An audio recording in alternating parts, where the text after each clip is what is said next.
यदा यदा हि धर्मस्य ग्लानिर्भवति भारत अभ्युत्थानम् अधर्मस्य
विचार करते हुए भगवान परमात्मा अर्जुन के प्रश्न का उत्तर दे रहे थे।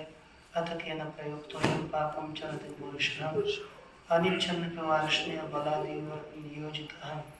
इस प्रश्न का उत्तर देते हुए भगवान परमात्मा ने कहा कि कामेश क्रोधेश रजोगुणसमुद्भवम् आशरमावामा विद्येनमेवैरिणम्। इस काम को आप वैरी समझो। इसी समय पर यह कामेश क्रोधेश काम और कामेश क्रोध यह बताया था। अर्थात काम के बाद ये क्रोध की उत्पत्ति होती है, इसलिए काम का विकार क्रोध है, ऐसा मानना था यहाँ पर बताया गया। लेकिन कुछ आचार्यों का मानना है ऐसी बात नहीं, काम का विकार क्रोध नहीं है, लोभ का विकार क्रोध है। कि लोभ के प्रति अवरोध में कोई आया तो उसको कहते हैं क्रोध। इस तरह क्रोध का विकार इन्होंने कहा था। यानी यहाँ पर क्योंकि ये चीज है, काम तो समाप्त हो सकता है, क्रोध भी समाप्त हो जाएगा, लेकिन लोभ की समाप्ति कभी भी नहीं होती। यह टीका में श्लोक दिया कि कामशांतम क्षत्रुभ्याम क्रोधशांतम फलोदयात् नरो न याति न लोभस्य जित्वा भुक्त्वा दिशो भुवः। एक जगह लिखा है काम का अंत क्षुधा और तृषा के द्वारा हो सकता है। क्षुधा और तृषा लगी तो काम सेवन करने के लिए कोई प्रवृत्ति नहीं होगा, पहले भूख प्यास के और देखेगा। अथवा उस पदार्थ की, जिस खाने के पदार्थ की इच्छा हो गई, उस पदार्थ को खा लिया तो काम की तृप्ति होगी। और लोभ का, क्रोध का भी अंत होगा। फल, हमने किसी को मारना था, मार दिया है, तो क्रोध का भी अंत हो जाएगा। लेकिन इन सब के भूलोक में सब दिशाओं को जीत करके भी लोभ का अंत नहीं होता। इस तरह से लोभ बहुत भयानक है। और एक जगह कोई तो कहता है कि लोभ, ये जो लोभ है ना, लोभ क्या चीज है? कहते कामस्य लोभो नाम प्राप्तस्य अपरित्यागः। जिसकी प्राप्ति हुई है, ऐसे प्राप्त वस्तु का पुनः त्याग न करना लोभ होता है। हम देखो लोक में दान न देने वाला कभी बहुत लोभी है। प्राप्त हुआ है, उसको किसी पुनः छोड़ता नहीं है, वही तो लोभ है। प्राप्त का अपरित्याग, प्राप्त को न छोड़ना, यही लोभ बताया था। देखिए अब ये काम मनुष्यों का शत्रु है, ज्ञानी का शत्रु है। अब ये किस तरह से साधक के अंतकरण को आच्छादित करता है, इसी का प्रकटीकरण अग्रिम श्लोक देखिए। धूमेनाव्रियते वह्निर् यथादर्शो मलेन च यतो बिनावृतो गर्भस् तथा तेनेदमावृतम्। तीन दृष्टांत देकर कहा, यथा धूमेन वह्नि आव्रियते, यथा च मलेन आदर्शः आव्रियते, यथा उल्बेन गर्भ आवृत, तथा तेन इदम आवृतम। अर्थ देखो, यथा तीनों दृष्टांत के साथ जोड़ेंगे तो कहा यथा धूमेन वह्नि आव्रियते, जिस प्रकार धूम के द्वारा वह्नि को आवृत किया जाता है। किसके द्वारा? धूम के द्वारा वह्नि को आवृत किया जाता है। कर दिए कि नहीं? यथा धूमेन वह्नि आव्रियते, जैसे धूम के द्वारा वह्नि आच्छादित की जाती है, आच्छादित की जाती है अर्थात उसको आवृत करते हैं।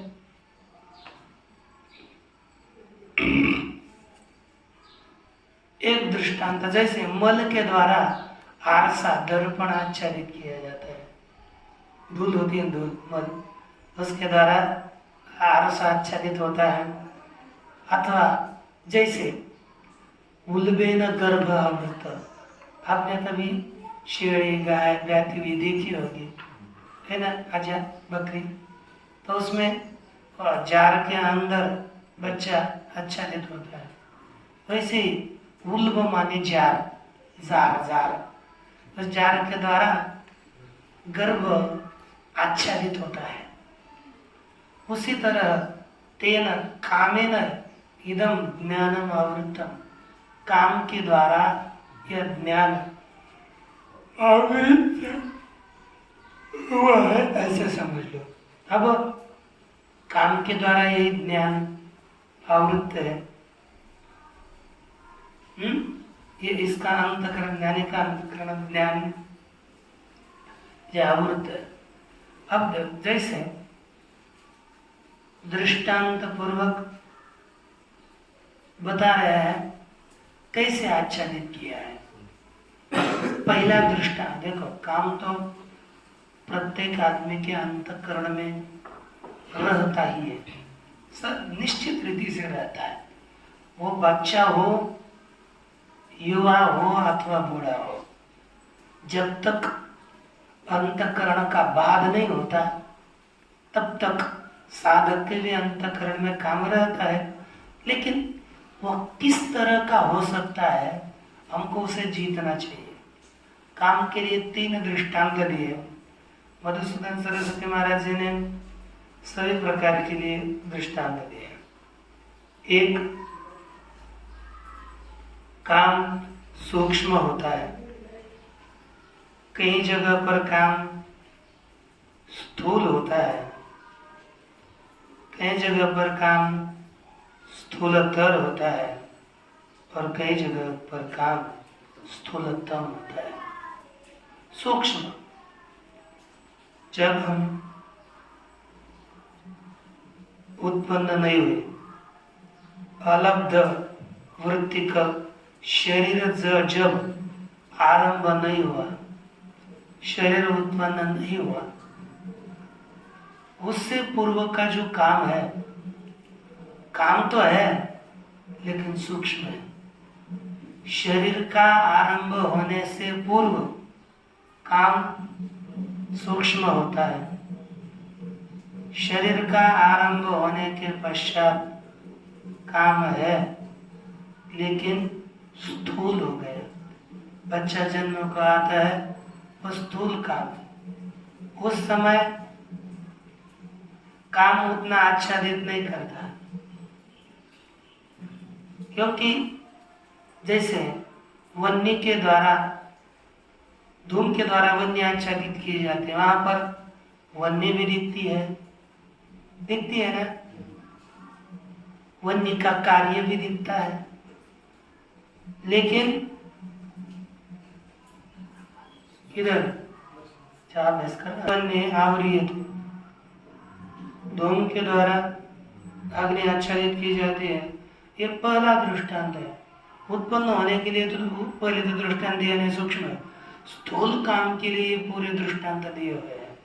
जैसे धूम वन्य को आच्छादित कर, यहाँ पर काम धूम स्थूल है, आच्छादित करता है, त्रस्त करता है, लेकिन सूक्ष्म है, बाल्यकाल में। उसके पश्चात कभी विषय का मनुष्य जब चिंतन करने लगता है, युवा अवस्था आती है, तब मनुष्य विषय का चिंतन करता है। चिंतन अवस्था में क्या होता है, उस व्यक्ति का अस्तित्व तो रहता है लेकिन वो कार्यशीलता नहीं रहती।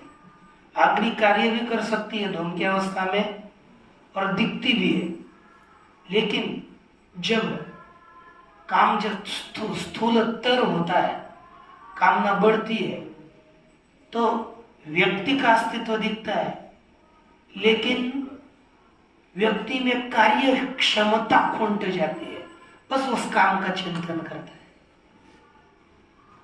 जैसे दर्पण के ऊपर दर्पण है ये तो पता चलता है, लेकिन दर्पण अपने प्रतिबिंब को ग्रहण करने की क्षमता से विमुख हो जाता है। वैसे काम अपना स्थूलतर हो गया तो यह मनुष्य को क्या करना चाहिए ये सोचता नहीं है, फिर मनुष्य विषयों के चिंतन में लग जाता है, उसमें अटक जाता है।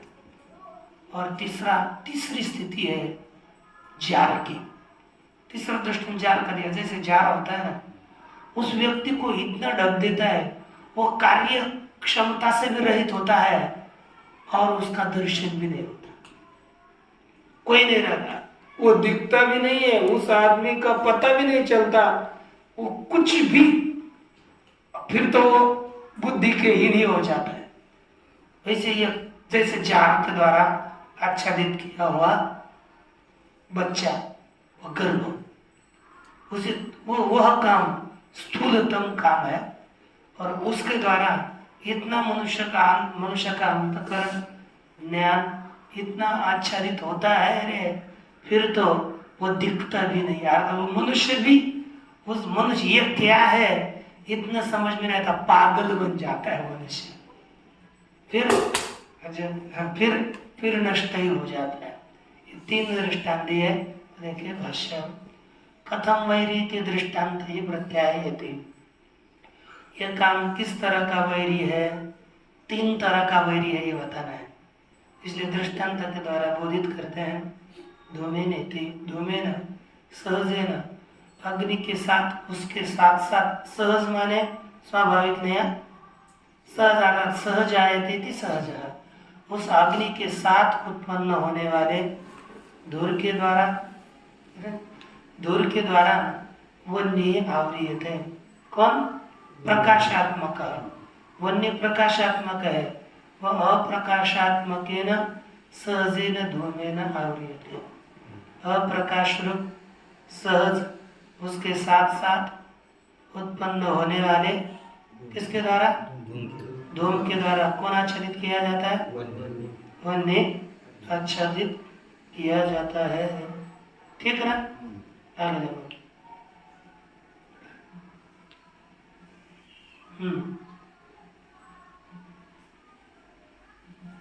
कामो ही। अब आगे देखो।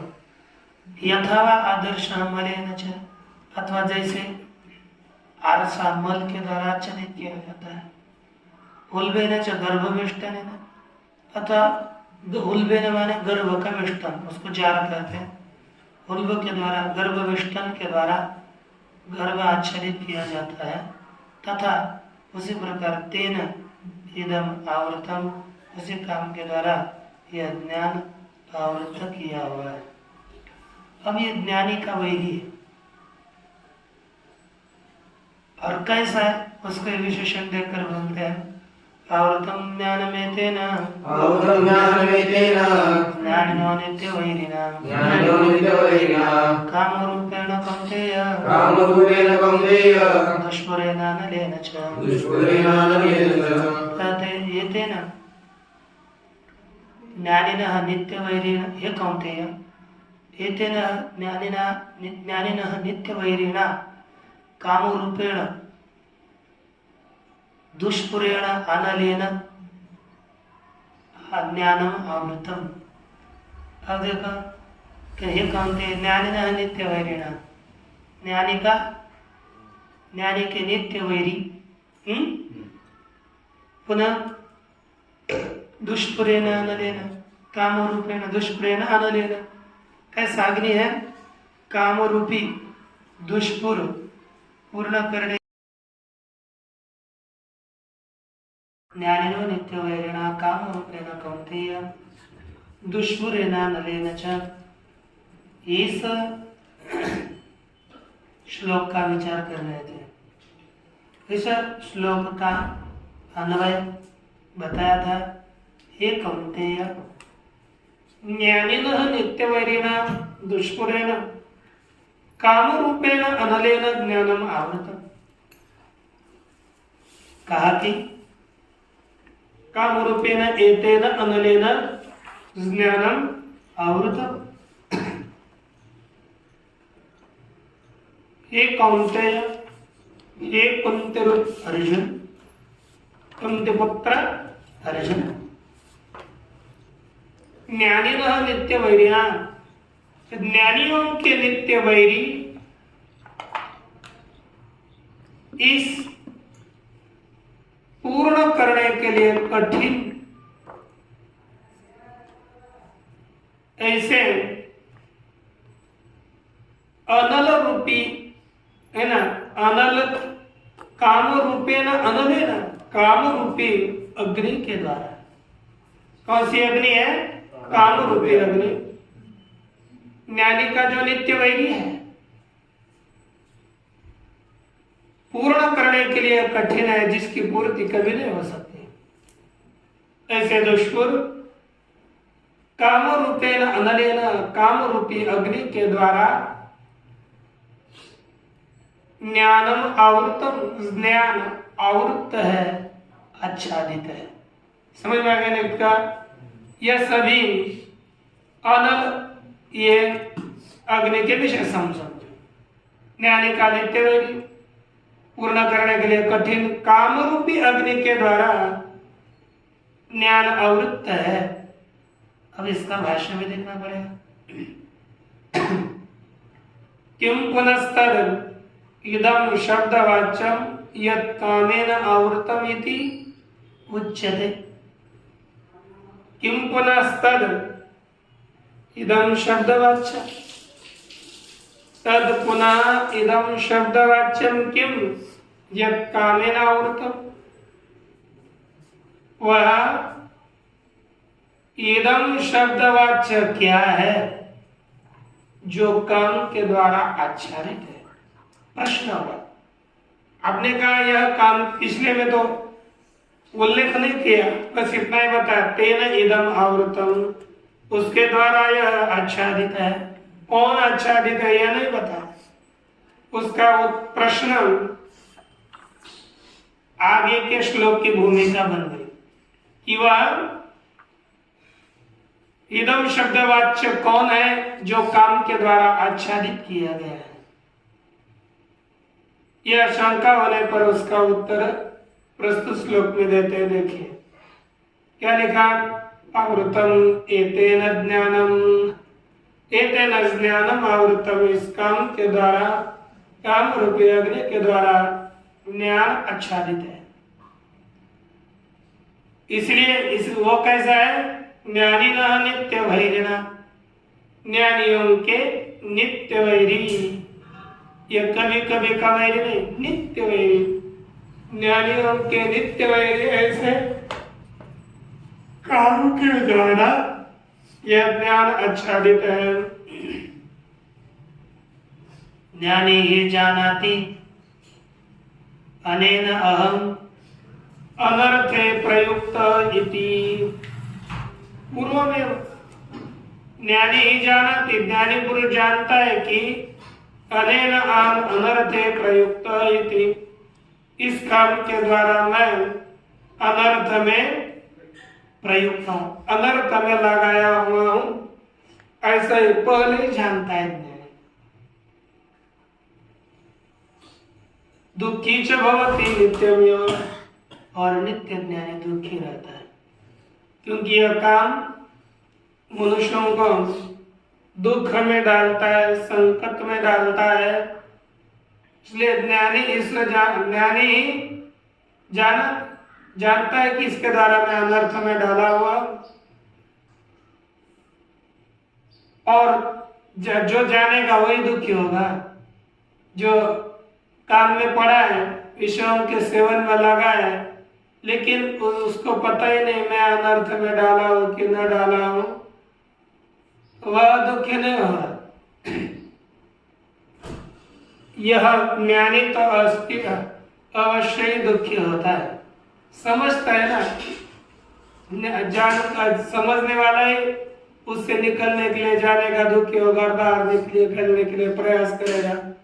अब जैसे महाराज है, रात में जगते होंगे और दिन में सोते होंगे, है ना, तो फिर सोने से जो जानता है निद्रा मेरे लिए बहुत घातक है, मैं इसे कैसे कम करूं, तो वो कम कराने का प्रयास करेगा।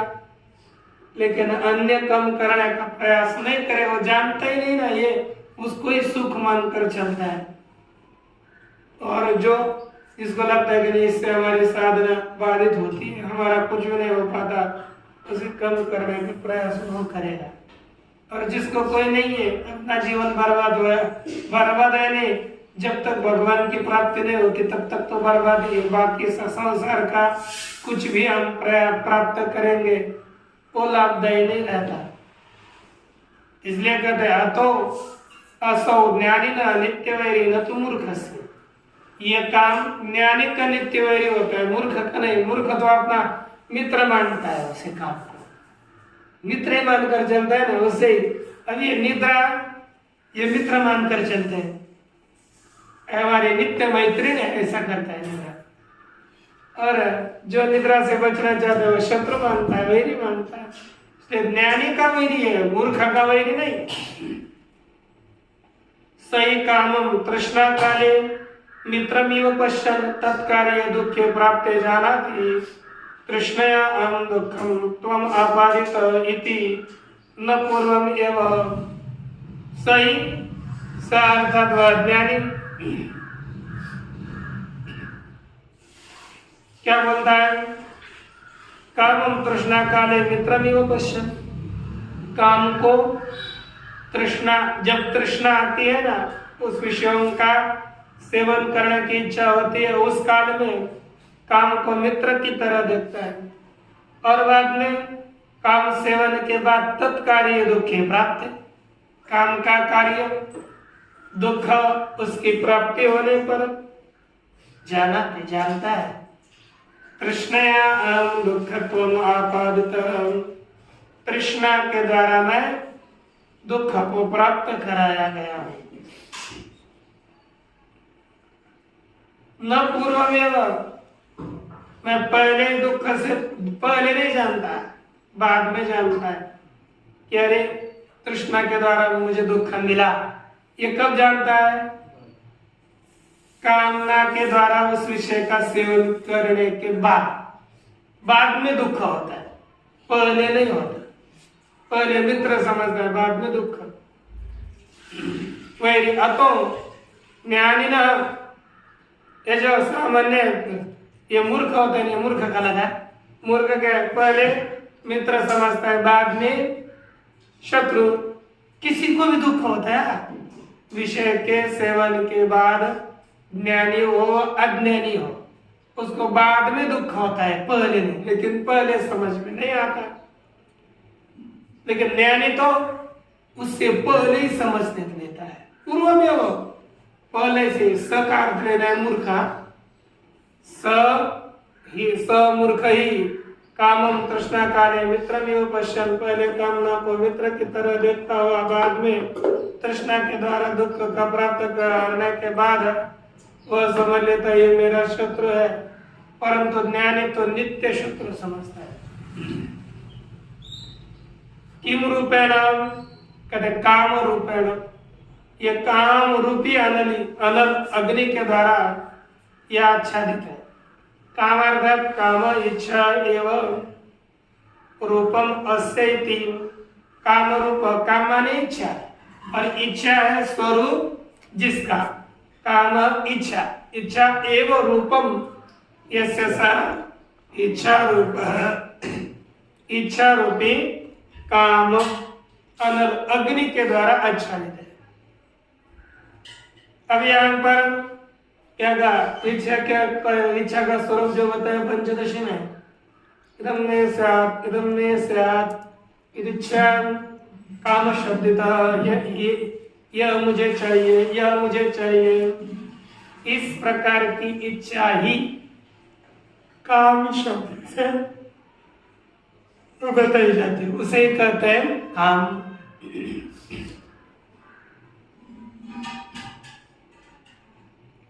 है ना?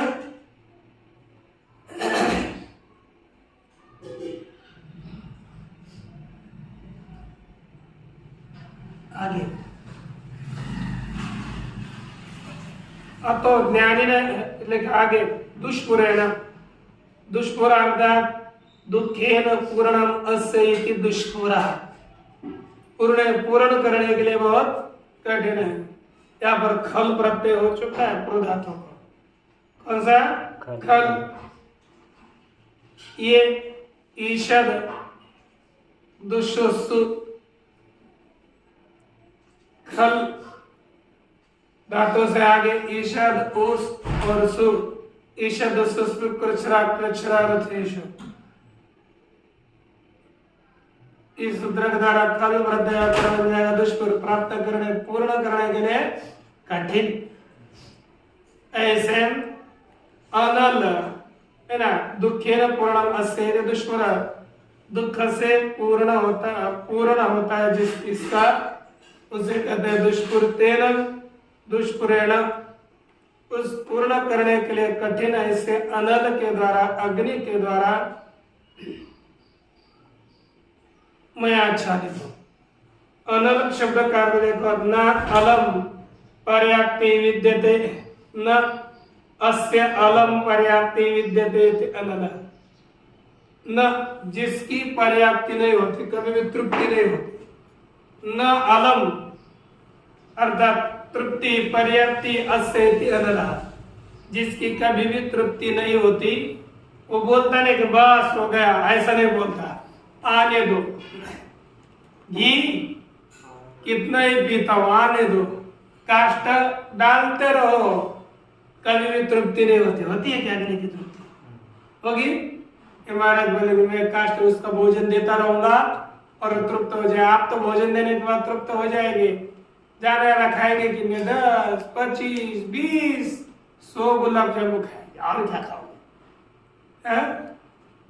इतने होते हैं कि? लेकिन ये इसका भोजन देते रहो, ये खाता रहे। ऐसे अग्नि के द्वारा, काम के द्वारा ज्ञान आच्छादित है। ये काम भी ऐसा ही है, काम को जितना भी विषय आप पूरा देते रहोगे वो काम कभी तृप्त नहीं होता, बढ़ता ही रहता है। न जात काम कामानाम उपभोगे न शान्ति। आयुष्य कृष्ण कृष्ण वर्तमैव भूय एवाभिवर्धते। यह काम जातु कभी भी कामानाम उपभोगे न शाम्यते। विषयों के उपभोग के द्वारा यह कामना शांत नहीं होती। जैसे अग्नि में घी डालने पर वह आग बढ़ती है, वैसे विषयों का सेवन करने पर काम बढ़ता ही है, कम नहीं होता। इसलिए कामना को पहले ये दुख रूप है ऐसा समझ करके छोड़ना चाहिए। बाद में दिन रात्र दुख में पड़ने के अपेक्षा से पहले सावध हो जाएगा आदमी तो बहुत अच्छा है।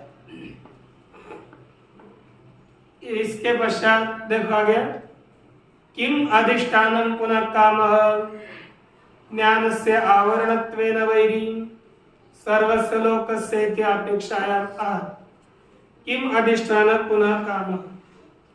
यह किस अधिष्ठान वाला, किस आश्रय वाला यह काम, पुनः लिखा है कि नहीं, पुनः किस आश्रय वाला यह काम।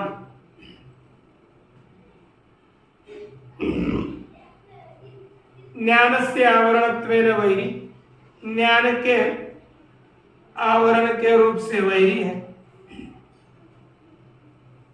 ज्ञान को आच्छादित करता है, इसलिए यह वैरी है।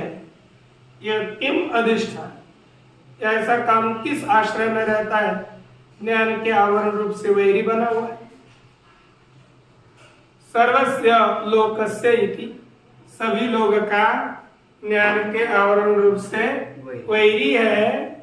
यह शंका इति अपेक्षायां, ऐसी अपेक्षा शंका हुई तब कहते हैं आह ज्ञाते ही शत्रु अधिष्ठाने सुखेन शत्रु निवारणम कर्तुम शक्यते। क्यों कहते शत्रु हो अधिष्ठाने ज्ञाते सुखेन शत्रु निवारणम कर्तुम शक्यते। क्योंकि शत्रु के अधिष्ठान का आश्रय का ज्ञान होने पर सुखेन सुख से शत्रु का निबर्हन, शत्रु के ऊपर नियंत्रण, शत्रु को हराया जा सकता है ना। शत्रु का निबर्हन किया जाएगा, शत्रु का पराजय किया जाएगा। लेकिन पहले शत्रु कहाँ रहता है ये तो पता चले। जब पता चलेगा कि यहाँ शत्रु रहता है हम उसको हरा सकते हैं। यदि नहीं पता चलेगा उसे हरा नहीं सकते, इसलिए उसका आश्रय बताओ। किला हो गया तो चारों ओर से घेरेंगे, किले के दरवाजे बंद करेंगे। दरवाजे बंद कर दिए तो अंदर काम भूख से पीड़ित होकर मर जाएगा स्वयं। इसलिए उसको स्थान देखो, ढूंढो। देखो फिर उसका आश्रय बता रहे इंद्रियाणि मनोबुद्धि प्रसादिष्ठानमुच्यते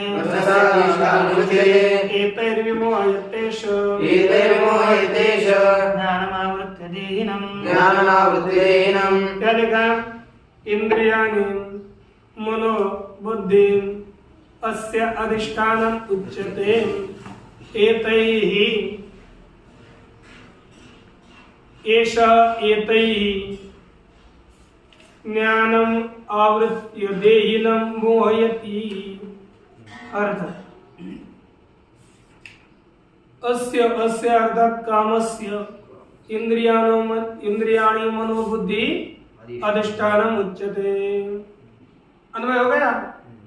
और उसका अर्थ देखो पहले, अस्य अस्य इस काम के इंद्रिय मन और बुद्धि अधिष्ठान कहा जाता है, आश्रय कहा जाता है। इस काम के इतने आश्रय बताए गए, मन बुद्धि इंद्रिय मन और बुद्धि। यही इस काम का अधिष्ठान आश्रय बताया जाता है। ऐसा एतैहि ज्ञानम आवृत्य देहिनम मोहयति। ऐसा अर्थात यह काम, एतैहि अर्थात इन इंद्रियों के द्वारा, ऐसा यह पुरुष एतैहि इन इंद्रियों के द्वारा, ठीक ना, ज्ञानम आवृत्य अर्थात ज्ञान को आच्छादित करके देहिनम मोहयति, क्या करता है, देही जीव को क्या करता है, मोहित करता है। देह अर्थात जीवा ज्ञान को आच्छादित करता है और इस जीव को मोहित कर लेता है। कौन? काम। यह काम। अब देखो अर्थ भाष्य समझ में आ गया ना। इसका पहले अन्वय, इस काम का आश्रय कौन और यह काम इन आश्रयों के द्वारा क्या करता है। काम का आश्रय इंद्रिय मन बुद्धि और काम इन्हीं इंद्रिय मन बुद्धि के द्वारा ज्ञान को आच्छादित करके जीव को मोहित करता है। ज्ञान को आच्छादित करके जीव को मोहित करता है। अर्थात इंद्रियाणि मनोबुद्धिश्च अस्य कामस्य अधिष्ठानम आश्रयः उच्यते। इंद्रिय मन बुद्धि इस काम का अधिष्ठान आश्रय कहा जाता है। अच्छा,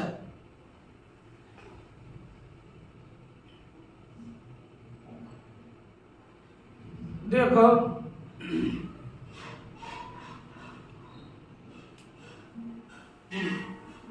एतैहि इंद्रियादिभिः आश्रयैः, इन्हीं इंद्रिय इत्यादि आश्रयों के द्वारा विमोहयति, विविधम मोहयति, अनेक प्रकार से मोहित करता है। कौन? कहते हैं ऐसा काम ज्ञानम आवृत्य, यह काम ज्ञान को आच्छादित करके मोहित करता है। इसको देहिनम अर्थात शरीरिणम जीवम, शरीर जीव को यह काम मोहित करता है। इसलिए पहले कोई मोहित नहीं होना तो पहले इसको जीतना पड़ेगा। इसलिए लिखते हैं तस्मात् त्वम् इंद्रियाण्यादौ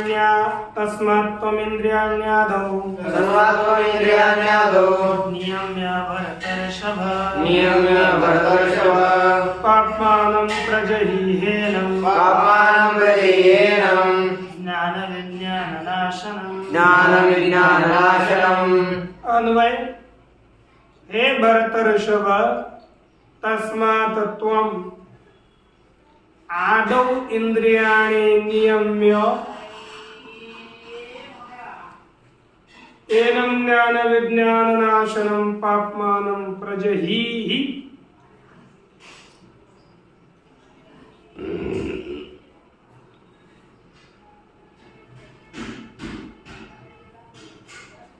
प्रजहीहि दोनों पहले देखो, एक भरतर्षभ, इस भरत श्रेष्ठ अर्जुन, तस्मात् इसलिए, त्वम तू, आदौ इंद्रियाणि नियम, पहले इंद्रियों को नियमित करके,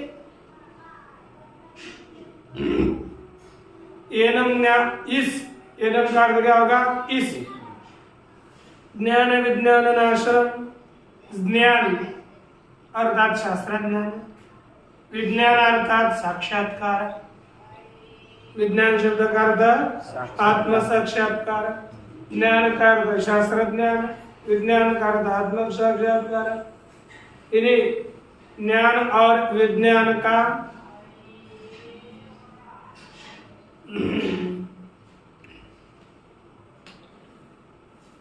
नाश करने वाले इस पापी का, पाप माना अर्थात पापी को प्रजहीहि का अर्थ क्या होगा, छोड़ दो, त्याग कर दो। ये वो आप त्याग धातु है ना, वो आप त्यागे से यहाँ पर तीन रूप बनते, जहा ही, जही ही, जही ही। एक ह्रस्व ही वाला, एक दीर्घ ही वाला और एक हा वाला, जाही, जही, जही ही, तीन रूप आज्ञार्थ में आच हवा ऐसा कुछ होता है। इसलिए वो त्याग का आज्ञार्थ मध्यम पुरुष एक वचन का रूप है। यदि पुस्तक में प्रजही अलग और ही अलग होगा, प्रजही अलग और ही अलग, पर ही अलग प्रजही अलग, प्रजही ही एक पद नहीं अलग अलग है तो कौन सा धातु होगा? फिर तो वो आप आगे नहीं चलेगा, क्योंकि उसके तीन जहाई, जही, जही, जही तो नहीं बनता ना। तब यहाँ पर हन हिंसा गत्यो हो, इस धातु का रूप समझना चाहिए, उसका जही रूप बनता है।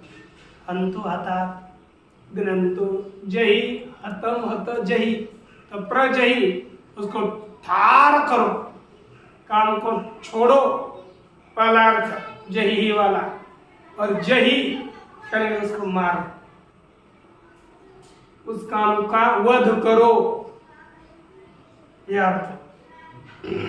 देखो भाष्य, यत एवं जिस कारण से इंद्रियादि इसका आश्रय है, इसलिए तस्मात् त्वं, इसलिए तुम इंद्रियाणि आदौ पूर्व में वो पहले ही नियंत्रित करके वशीकृत्य उसको अपने अधीन करके, हे भरतर्षभ, पापानम पापाचारम कामम, पापमानम अर्थात पाप का आचरण करने वाले इस काम का प्रजही यानी परित्याग करो। प्रजही वो रूप लिया। एवं प्रकृतम वैरिणम, इस प्रकृत वैरी काम का कैसा है? ज्ञान विज्ञान नाशम, ज्ञान और विज्ञान का नाश करने वाले इसका त्याग करो। ज्ञानम शास्त्रतः, शास्त्रतः ज्ञान, ज्ञान शब्द का अर्थ है शास्त्र से ज्ञान, शास्त्र का ज्ञान, शास्त्रतः आचार्यतश्च, ये शास्त्रतः ज्ञान है। और आचार्यतश्च आत्मादीनाम अवबोध, ये ज्ञान शब्द का अर्थ है। ज्ञान अर्थात शास्त्र से और आचार्य से आत्मा का ज्ञान हो जाए, ये ज्ञान शब्द से परोक्ष होता है। फिर विज्ञान अर्थात विशेष अनुभव, शास्त्र और आचार्य से आत्मा का ज्ञान होना यह परोक्ष ज्ञान होता है। और बाद में निर्ध्यासनादि करके जो विशेष रीति से उस आत्मा का अनुभव आता है, उसको क्या कहते हैं? विज्ञान। ये दोनों का नाश करने वाला, तो यो ज्ञान विज्ञान यो श्रेय प्राप्ति हेतु, ये जो ज्ञान और विज्ञान श्रेय के प्राप्ति के हेतु है, कारण है, उनका नाशनम नाशकरम, इन दोनों का नाश करने वाला, उसको क्या करो? प्रजहि आत्मनः परित्यज, आत्मा का, आत्मा अपने ज्ञान विज्ञान का नाश करने वाले इस काम का परित्याग करो। कैसे करना? करें इंद्रियाणि आदौ नियम्य, इंद्रियों को पहले नियमित करके, कामं शत्रुं जहि, काम रूपी शत्रु का त्याग करो इति उक्तम।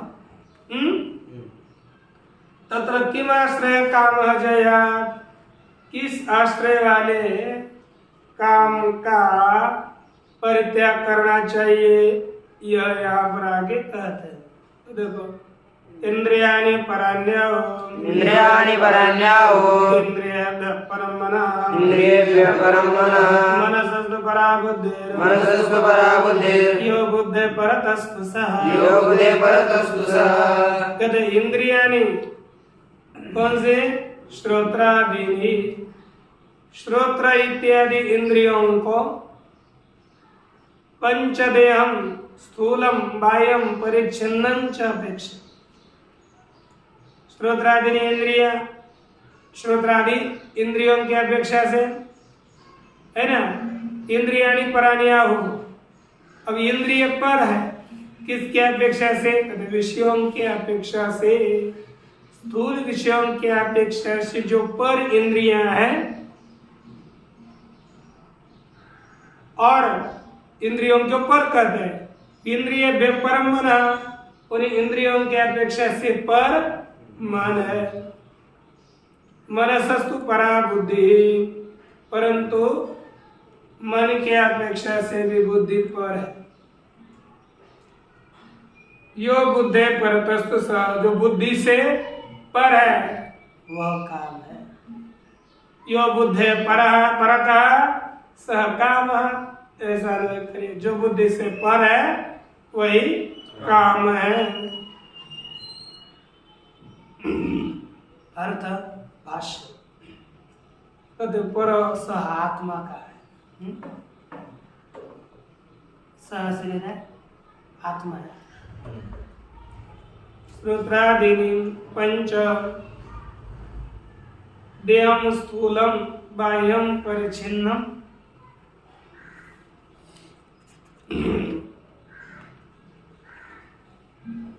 अर्थात किसका आश्रय करके काम का परित्याग करना चाहिए, प्रश्न है। किमाश्रय काम, किमाश्रय सन कामम जया, अर्थात कोई भी बलवानों का आश्रय करके हम ये सही से दुष्कर काम का त्याग कर सकते हैं। कोई शत्रु बहुत छलने लगा तो हमको किसी ना किसी का आश्रय करके इसका त्याग करना पड़ता है ना। वैसे हम इस काम का किसका आश्रय करके त्याग करें? हम तो दुर्बल है, काम ने हमें दुर्बल बना दिया, हम किसका आश्रय करें और काम को जीत ले? तो कहते हैं इंद्रियों की बुद्धि से पर कौन है उसका आश्रय करो। बुद्धि से पर कौन है? आत्मा। काम बुद्धि से पर है आत्मा, उस आत्मा का आश्रय करके काम का त्याग करो। तो देखो यहां पर श्रोत्रादीनि पंच देह, पंच श्रोत्र इत्यादि पांच, वो पर है इसके अपेक्षा से कहते स्थूलम बाह्यम परिच्छिन्नम च अपेक्षा। स्थूल बाह्य जो परिच्छिन्न देह है उसके अपेक्षा से इंद्रिय पर है। सूक्ष्मांतरत्व व्यापित्वादि अपेक्षा, सूक्ष्म अंतरत्व और व्यापित्व इनके अपेक्षा से क्या काम पर है। जो सूक्ष्म होता है वो पर है, अंतर होता है पर है, और व्यापक होता है वो पर है। ये इंद्रिय सूक्ष्म है, व्यापी है, इसलिए पर है कि नहीं? इन गुण धर्मों की अपेक्षा करके काम इंद्रियों को देह की अपेक्षा से पर बताया। परानि प्रकृष्टानि आहु, पंडिता कौन कहते? पंडित उसे प्रतिष्ठित है। तथा इंद्रिय परम, उसी प्रकार इंद्रियों की अपेक्षा से मन पर है। मन का स्वरूप बताया संकल्प विकल्पात्मकम, मन कैसे संकल्प और विकल्पात्मक मन है और वह इंद्रियों की अपेक्षा से पर है। तथा मनसस्तु परा बुद्धि, उसी तरह मन की अपेक्षा से बुद्धि पर है। बुद्धि कैसी है? निश्चयात्मिका, बुद्धि का स्वरूप है निश्चय रूपा बुद्धि, मन की अपेक्षा से पर है। तथा यह सर्वदृश्यभ्य बुद्ध्यंतरेभ्य अंतरा, जो सभी दृश्यों से जितने भी दृश्य बुद्धि इत्यादि है, बुद्ध्यंतर अर्थात जितने दृश्य पदार्थ है बुद्धि तक, सभी दृश्य पदार्थों के अंदर यम देहिनम इंद्रियादि आश्रय युक्त, इंद्रियादि आश्रयों के द्वारा युक्त जो काम है वह काम जिस देही को ज्ञानावरण द्वारेण मोहयति, ज्ञान के आवरण के द्वारा, ज्ञान को आवृत करने के द्वारा मोहित करता है।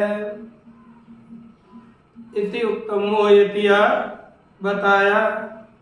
बुद्धे परतस्तु सह, वह कौन है? बुद्धि से पर है। वह बुद्धि से पर है।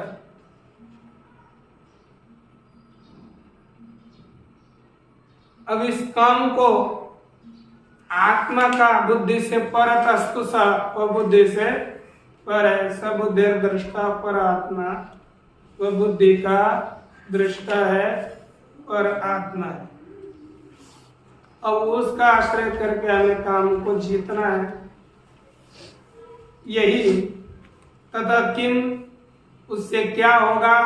तो उत्तर देता है एवं बुद्धे परम बुद्ध्वा, एवं बुद्धे परम बुद्ध्वा संस्थभ्यात्मानमात्मना संस्थभ्यात्मानमात्मना जय शत्रु महाभावो, जय शत्रु महाभावो कामरूपं दुरासदम् कामरूपं दुरासदम्। एवं बुद्धे परम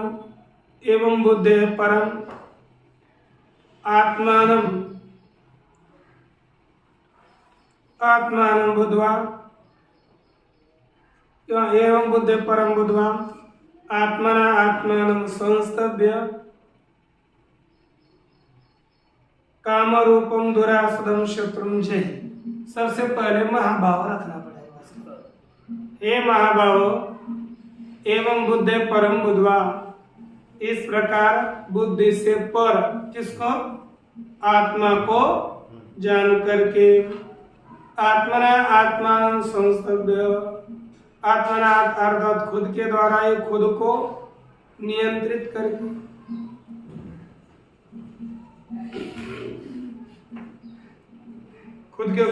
खुद को नियंत्रित करके, अर्थात आत्मा के द्वारा, सुसंस्कृत मन के द्वारा समाधाय, सम्यक मन को एकाग्र करके, काम रूपम दुरासदम शत्रुम जय, काम रूपे दुरासद,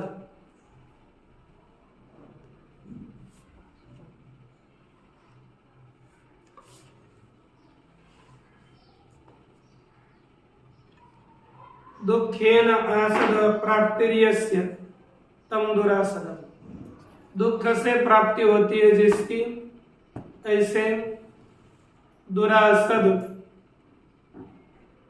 काम का नाश करो, ये बताया। अब ये एक पद देखो, तथा कि उससे क्या होगा?